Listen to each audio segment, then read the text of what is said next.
This is where you're losing all the time, is that you're not controlling the distance and you're extending your limbs outside of your body, making them vulnerable to your opponent.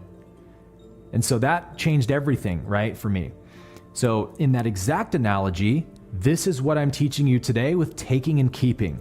These are the first principles of the ego. It's always looking to either take from somebody or to withhold from somebody or something, an experience, a substance, God, a person.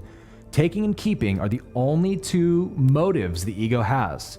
When you get that on a deep level, you start catching the ego everywhere that it pops up, naturally and effortlessly. You feel it, you sense it, and you develop this deeper level of intelligence that can catch the ego. So if I really want more love in my life, then I must be in relationship to the essence of love. Love itself, yeah? Meaning I myself must become loving. I can't expect to attract love into my life and be a jerk to people and be selfish and use people and withhold love from others. It's a substance essence mismatch. I must be giving what I want to receive. I must give the love I want to receive. I must make it my first priority to give what I desire. Why? Because giving and receiving are one. Yeah, what you give, you will receive. And always with accumulated energy. I'm in the heart where I'm actually, I'm paying attention to what people say, but I'm also tapped into a deeper level of energy. Yeah, I'm actually tapped into the energy behind what they're saying. To where now, because I'm living from the heart, from heart-based consciousness, somebody may be talking to me and they may be putting on a smile. They're putting on a mask of, hey man, how you doing, buddy? Oh, I'm great. Yeah, everything's going great. But I'm picking something else up. I'm picking up that they're masking a pain inside. And so because I'm living from the heart and the heart is operating in oneness, my heart knows what their heart's feeling. And I can pick that up intuitively.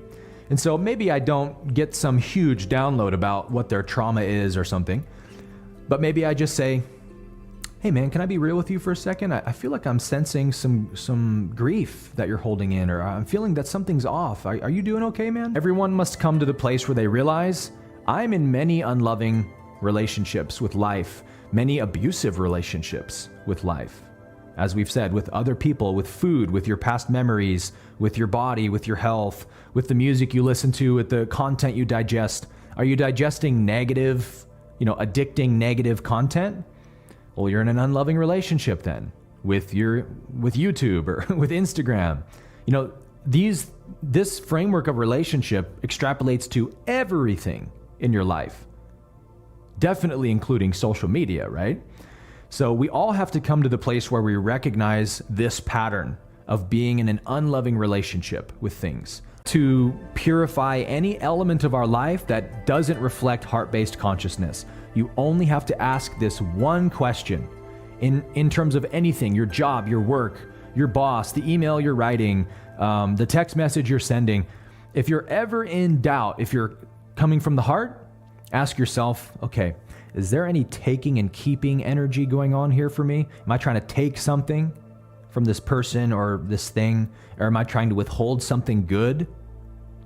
Right? That's the only thing ego can do in the way it relates to something. It has to take from it or withhold good from it. So that's what it means to take, right? I'm going to use you for my own purposes. So we can also use the terms synonymously, taking and keeping. We could also see it as using and withholding. If maybe that helps some other people more. Getting a little ahead of myself there on the taking and keeping, let's then talk about what is receiving. We've talked about what giving looks like, giving my best to life, my open heart, my best effort, my best intentions. Yeah, that's giving. What does it mean to be in the state of receiving? What does receiving life mean? Acceptance and surrender would be receiving life.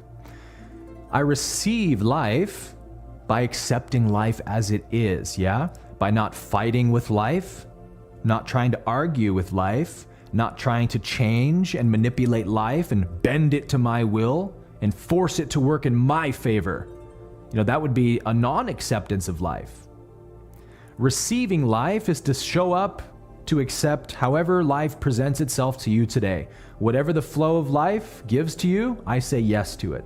I'm always receiving life. So when it comes to withholding and keeping, that would represent whatever I'm denying from myself within. Yeah. If I don't accept love's presence within myself, I'll withhold love from others.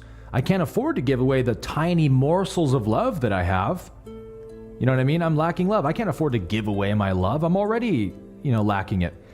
So that's my relationship to self out picturing itself in other relationships. And then likewise, if I'm using other people and taking from them, how am I doing that with myself? Well, this is why I love the health conversation so much, because the taking really shows up heavily in your relationship to your physical body.